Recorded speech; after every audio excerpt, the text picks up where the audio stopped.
video on understanding the Quick Access Toolbar and how to customize it for your use.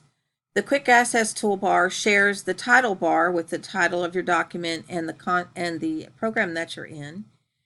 It is customizably set for you. I set mine with save, undo, redo, and this is a new one with these touch mouse screens where you can change it from being ready for the mouse or being ready for touch, which spreads these icons out for further use. I usually keep it on mouse since that's what I'm more used to, but you're welcome to do it however you want. New, save, and print preview or print.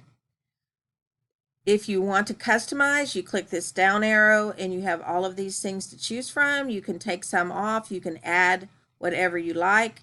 There are more commands that you can add, but you don't want to get too many up there because then you're creating another ribbon and you already have a ribbon. This is just the ones you use most frequently